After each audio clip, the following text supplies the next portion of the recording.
Welcome to The Explainer. Today we are diving deep into one of the most dramatic periods of change in modern history. We're going to explore the incredible collapse of an entire way of thinking, the Victorian mindset, and watch as the chaotic modern 20th century is born from its ashes. So how does a world that felt like it was built to last forever suddenly just fall apart? Let's get into it. This one line from a play just perfectly captures the feeling of an entire generation.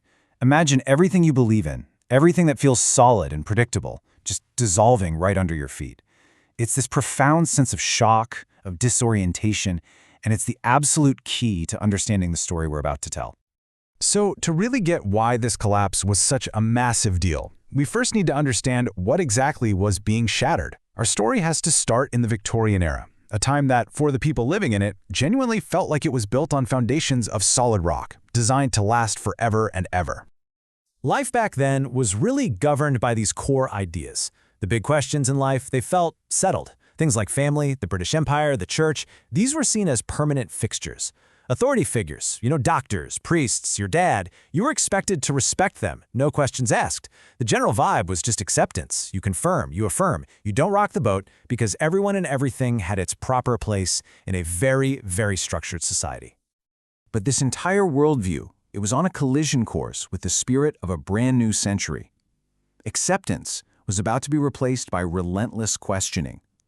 That belief in permanence, obliterated by the new reality of constant change or mutability. Submission to authority was going to be overthrown by a fierce, new kind of individualism. And that deep desire for order, well, it pretty much dissolved into what felt like pure chaos. Right. So what was the earthquake that caused this solid rock of Victorianism to crumble? Well, it wasn't just one thing. It was a whole series of massive world-changing upheavals, all kicked into high gear by the incredible pace of the scientific revolution. People have said that in just the first 50 years of the 20th century, humanity went through the equivalent of 50 generations of change. Just let that sink in for a second. The world you were born into was fundamentally radically different from the one you lived in by the time you were middle-aged. The pace of it all was just staggering. And this timeline here, it only gives you a tiny glimpse of the turmoil. But it wasn't just about huge wars and groundbreaking books. Think about new tech, like the car and the airplane.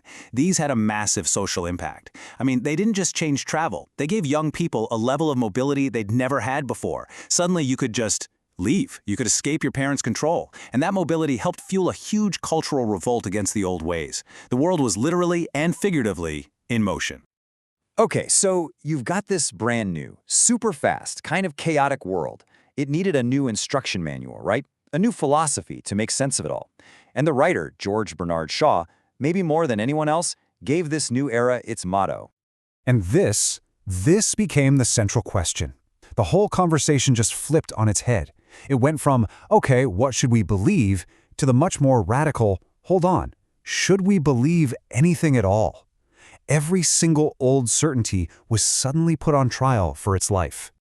For a lot of people, especially the young, this quote was like a trumpet blast. It was this exciting, invigorating challenge to test every single old idea, every institution, every moral code.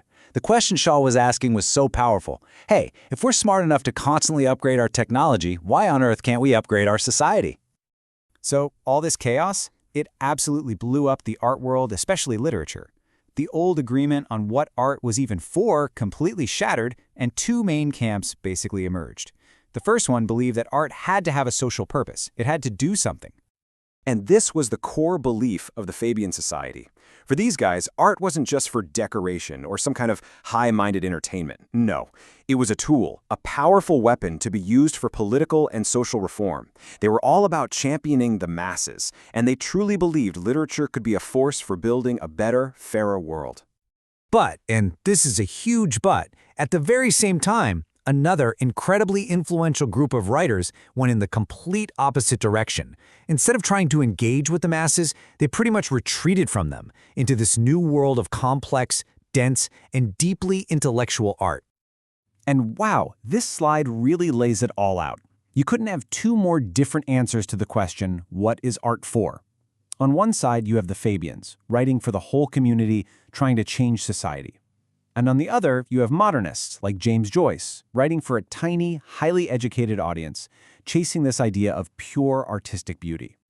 Now, this new intellectual vibe, it wasn't just about making difficult art. Honestly, it was rooted in a pretty deep and often very open contempt for the average person.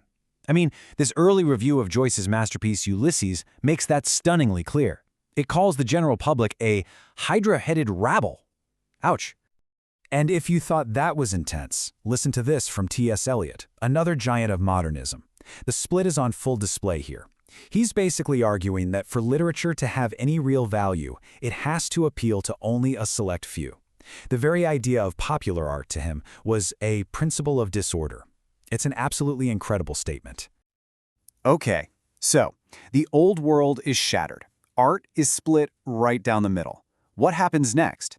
What were the actual consequences of this great unraveling? And what did this new world really look like for the people living in it? You know, for all its flaws, and it had a lot of them, the Victorian world had structure. And when it disappeared, it didn't just lead to freedom. It left this huge spiritual vacuum.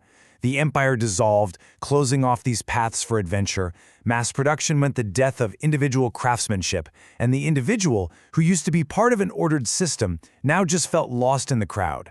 All of this led to this deep, gnawing sense of frustration in a world that had lost all its old meanings. And all of this leaves us with a really provocative set of questions that honestly we are still wrestling with today. When our most celebrated art becomes intentionally difficult and complex, does it leave the average person, the common reader, behind? What do we lose as a culture when high art and popular culture just don't speak the same language anymore? And in that huge divide, who ultimately gets to decide what has value?